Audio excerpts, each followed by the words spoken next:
আমি পলাইব না, আমি শেখ হাসিনা পলাই না। দিনে ভোট রাত্রে দিছে, রাত্রে ভোট দিনে দিছে, জুলুম করেছে। একমাত্র আমাদের একটা প্রতিবেশী দেশ ভারত সরকার আমাদের কোনো সময় মঙ্গল কামনা করে নাই।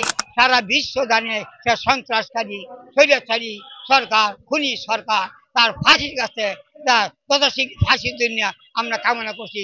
বিগত সরকার স্বৈরাচারী বর্বর হায়না সরকার শেখ হাসিনা এই দেশ ও জাতিকে যেভাবে ধ্বংস করেছে স্বৈরাচার হাজার হাজার মানুষদেরকে হত্যা করেছে, ছোট বাচ্চাদেরকে জেল এবং গম এবং আয়নাঘর অনেক কিছু তৈরি করিয়া ভারতের সাহায্যে এই দেশকে আধিপত্য 1200 অঙ্গরাজ্য বানাইবার জন্য তার অনেক চেষ্টা সাধনা ছিল। অনেক দিনে ভোট রাত্রে দিছে, রাত্রে ভোট দিনে দিছে, জুলুম করেছে। সরাসরি বাহিনী দিয়া তারা সমস্ত ব্যাংক, অফিস, আদালত সব লুট করেছে। হায়ানের মতন তারা এই দলের মতন সব গ্রাস করেছে।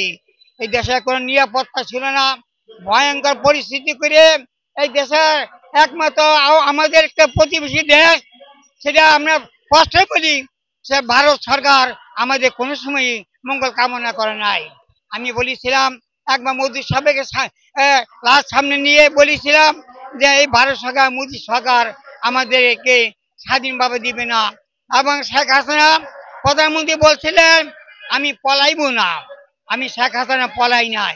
তিনি পলাই নাই ঠিকই, উনি ভাইগে গেছেন, উনি নিজে ভাইগে গেছেন এবং হাজার হাজার মানুষকে ভারতে গিয়ে ষড়যন্ত্র করতেছে দেশকে অকার্যকর করার জন্য, দেশের শান্তি শৃঙ্খলা বিনষ্ট করার জন্য।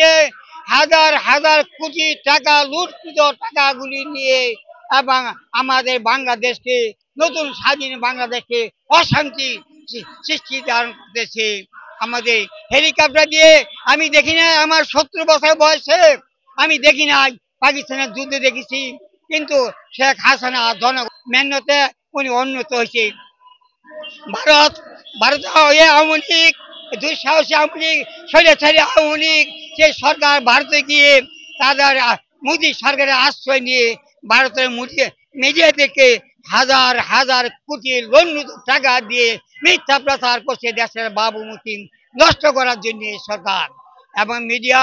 এবং একদিন আমেরিকার যে গোয়েন্দা সংস্থা, তিনি ছিলেন ভারতেরই সন্তান, ভারতের নাগরিক, কিন্তু মিথ্যা প্রচার করেছেন বাংলাদেশের ভাবমূর্তি তুলসী, বাংলাদেশের ভাব মূর্তিকে নষ্ট করার জন্য, বিনষ্ট করার জন্য তুলসী যে প্রতিভা যে মিথ্যা বক্তব্য দিচ্ছেন, তার সারা বাংলাদেশ, দেশ, এলাকা, গ্রাম, মহল্লা সর্ব জায়গাতে রাষ্ট্রীয় সভাতে প্রতিবাদ জানাইছি।